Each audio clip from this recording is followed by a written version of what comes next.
پڑھنا بندے کا رات کے پیٹ میں، رات کے درمیانی حصے میں، تہجد اصل میں جسے کہتے ہیں وہ نہیں ہے کہ جو عام طور پر لوگ فجر سے کچھ دیر پہلے جاگ گئے اذان سے اور جلدی سے 8 نفل پڑھ لیے، یہ تہجد نہیں ہے۔ یہ تو فجر کا ضمیمہ بنا لیا، ہر نوافل ہے، عبادت ہے، اس کے بھی جو اس کے برکات ہیں وہ ظاہر ہوں گی، جو اس کا ثواب اور اجر ہے اللہ دے گا۔ لیکن اصل میں جسے تہجد کہا جاتا ہے وہ رات کو سو کر پھر اٹھنا، نیند کو توڑ کر، اور پھر سو جانا اور پھر اٹھنا فجر کے لیے۔ جوف کہتے ہیں پیٹ کو، کسی شے کے جوف اللیل، رات کے بطن میں، رات کے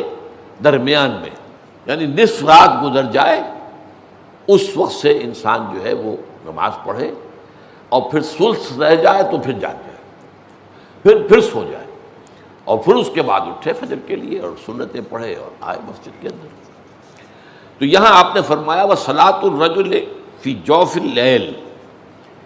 اور اپنے اس قول کے لیے حضور نے آیتیں تلاوت فرمائی، وہی دو آیتیں۔ یہاں یہ سورہ سجدہ کی آیت نمبر 16 اور 17 ہیں۔ تَتَجَافَىٰ جُنُوبُهُمْ عَنِ الْمَضَاجِعِ، اللہ تعالیٰ اپنے خاص محبوب بندوں کی یہ صفات بیان کر رہا ہے کہ ان کے پہلو اپنے بستروں سے علیحدہ رہتے ہیں، رات کے وقت جاگتے رہتے ہیں، بستر پر لیٹیں گے تو سو جائیں گے۔ تتجافیٰ جنوبہم عن المضاجع یدعون ربہم خوفا وطمعا، وہ اس وقت اپنے رب کو پکارتے ہیں، دعائیں کرتے ہیں، خوف کے ساتھ بھی، اس کے مواخذے کا خوف، اس کے عذاب کا خوف، اس کی باز پرس کا خوف، اس کی ناراضی کا خوف، جہنم کا خوف، وطمعا، اور طمع کس کی؟ اللہ راضی ہو جائے، اللہ کے اجر و ثواب کی بھی طمع ہو، لیکن سب سے بڑی طمع کیا ہے؟ اللہ مجھ سے راضی ہو جائے۔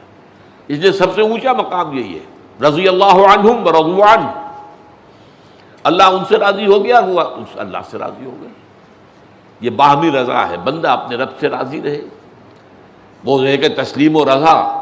جو بھی دنیا میں آ رہا ہے اس پر شکوہ، اللہ کا شکوہ زبان پر نہ لائے۔ جو بھی آ رہا ہے یہ میرے رب کی طرف سے ہے، وہ میرا مولا ہے، آقا ہے، دوست ہے، میرا خیر خواہ ہے، اسے معلوم ہے کہ اس شر کے پیچھے کون سا خیر آ رہا ہے، مجھے کیا پتا، مجھے تو شر نظر آ رہا ہے، خیر تو نظر نہیں آ رہا۔ اس لیے فرمایا گیا کہ ہو سکتا ہے عسیٰ ان تکرہوا شیئا وہو خیر لکم وعسیٰ ان تحبوا شیئا وہو شر لکم واللہ یعلم وانتم لا تعلمون،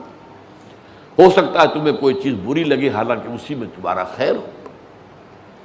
عین ممکن ہے تمہیں کوئی چیز اچھی لگتی ہو حالانکہ اس میں تمہارے لیے شر ہے،